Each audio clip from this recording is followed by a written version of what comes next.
मेरे प्यारे साथियों, वाहिगुरु जी का खालसा, वाहिगुरु जी की फतेह। धन धन साहिब श्री गुरु अर्जन देव जी महाराज की पावन रचना श्री सुखमनी साहिब जी की लड़ीवार विचार चल रही है, जिसके अंतर्गत चौथी अष्टपदी की 7वीं पौड़ी की विचार हो चुकी है। आज हम चौथी अष्टपदी की 8वीं पौड़ी जो है उसका विचार करेंगे, चिंतन करेंगे। और सीधे वाणी से जुड़ते हैं। गुरु महाराज इस पौड़ी में फरमान कर रहे हैं, तुम ठाकुर तुम पह अरदास। यह पौड़ी आमतौर पे अरदास के समय हमेशा ही पढ़ी जाती है।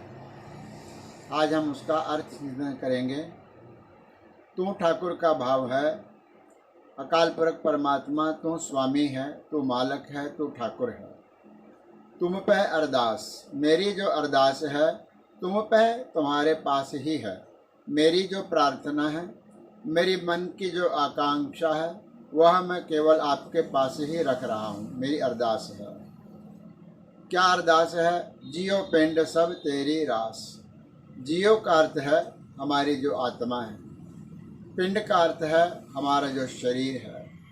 हमारा शरीर और इसमें बसने वाली जो आत्मा है वह सब तेरी रास है। रास का अर्थ तेरी ही पूंजी है, तेरे हुक्म में चलने वाली एक शय है। क्या? आत्मा और शरीर। आत्मा भी उसी की है, शरीर भी उसी का है। तो फिर हमारा क्या है जिसके ऊपर हम अहंकार करते हैं? आगे से गुरु सच्चे बादशाह फरमान करते हैं, तुम माता पिता हम बारक तेरे। ऐ अकाल पुरख परमात्मा, आप हमारे माता भी हो, आप हमारे पिता भी हो, और हम आपके बालक, आपके बच्चे हैं। आप माता पिता है, पिता रूप भी है और माता रूप भी है, क्योंकि परमात्मा अलिंग है। परमात्मा का स्वयं का कोई लिंग नहीं है। जो भक्त उसको पुकारता है परमात्मा वैसा ही बन जाता है। वह माता स्वरूप भी है और वह पिता स्वरूप भी है। दोनों लिंग परमात्मा में विद्यमान। और कहते हैं हम तेरे बच्चे हैं, बालक हैं। फिर कहते हैं तुम्हारे कृपा में सुख घनेरे। आपकी कृपा के अंदर ही हर प्रकार के जो सुख है वह घनेरे का अर्थ है बहुत सारे। बहुत सारे सुख जो मिलते हैं वह केवल आपकी कृपा से मिलते हैं। आपके कृपा में वह समाये हुए हैं। फिर कहते हैं कोई न जाने तुम्हारा अंत। है अकाल पुरख परमात्मा, आपका जो अंत है, आपका जो दूसरा सिरा है, उसको कोई नहीं जान सकता। जहाँ से भी परमात्मा जाना जाएगा, मध्य से जाना जाएगा। ना उसके आदि को कोई जानता है और ना उसके अंत को कोई जानता है। परमात्मा हमेशा मध्य से जाना जाता है। इसलिए कोई ना जाने तुम्हारा अंत, आपका अंत कोई नहीं पा सकता। फिर कहते हैं ऊंचे ते ऊंचा भगवंत। ऐ अकाल पुरख परमात्मा, भगवंत का अर्थ है भगवान परमात्मा। ऊंचे ते ऊंचा, जितनी ऊंचाई हम कल्पना कर सकते हैं उससे भी ऊंचा वह परमात्मा है और उससे भी ऊंचा वह परमात्मा है। फिर कहते हैं सगल समग्री तुम्हारे सूत्रधारी। जितनी भी सामग्री, सामग्री का अर्थ है सारी की सारी जो कायनात है, यह जो बनाया हुआ संसार है, विश्व है, वह तुम्हारे ही सूत्र में चलता है। सूत्र का अर्थ है आज्ञा में चलता है। सूत्र का अर्थ है एक रास्ता में चलता है। कोई भी ग्रह कहीं पर भी किसी भी क्षण अपने मार्ग को नहीं त्यागता, इसलिए वह परमात्मा के हुक्म में चल रहा है। फिर कहते हैं तुमते होए सो आज्ञाकारी। तुमते होए जो तुमसे बन गया है, जो तुमने पैदा किया है।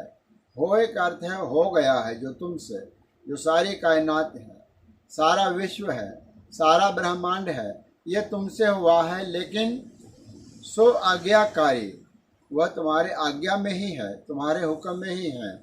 हुक्म अंदर सबको, बाहर हुक्म ना कोई। सारे परमात्मा की सारी जो कायनात और सृष्टि है, सृष्टि के जीव है, जितने ग्रह नक्षत्र तारे हैं और जितने लोक हैं, वह परमात्मा के आज्ञा में चलने वाले हैं।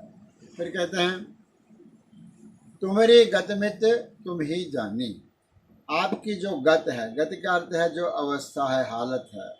मित का अर्थ है जो मर्यादा है, जिस मर्यादा में यह सारा संसार चल रहा है, इसको कौन जान सकता है। कहते हैं तुम ही जानी। आपकी जो मर्यादा, आपकी अवस्था और आपके नियम, आपके कानून केवल आप ही जान सकते हो कि कैसे आप सृष्टि चलाते हो, कैसे निर्माण करते हो और कैसे इसका संहार करते हो। यह दूसरा कोई नहीं जान सकता, केवल तुम ही जानी। केवल आप ही इस बात को जान सकते हो। फिर अंत में कहते हैं नानक दास सदा कुर्बानी। गुरु महाराज कहते हैं कि जो दास है आपके, मैं स्वयं भी आपका दास हूँ और जो भी दूसरे दास है, सदा कुर्बानी। आपके सामने हम नतमस्तक होकर के समर्पित होते हैं, कुर्बान जाते हैं, आपके ऊपर बलिहार जाते हैं। सदा कुर्बानी, आपके ऊपर हम बलिहार जाते हैं, क्योंकि इसके अलावा भक्त के पास, जिज्ञासु के पास और कोई मार्ग नहीं है। अपने आप को समर्पण कर देना, यही एक मार्ग है, तभी हम उस परमात्मा को जान सकते हैं। यह चौथी अष्टपदी की 8वीं पौड़ी का विचार और चौथी अष्टपदी यहाँ पर समाप्त हुई है। 5वीं अष्टपदी का विचार हम परसों करेंगे। इसको अधिक से अधिक सब्सक्राइब करें, शेयर करें, अपने मित्रों को, परिवार वालों को सुनाएं, ताकि पंचम पातशाह महाराज जी का पावन उपदेश घर घर तक पहुंच पाए। आज इतना ही। धन्यवाद।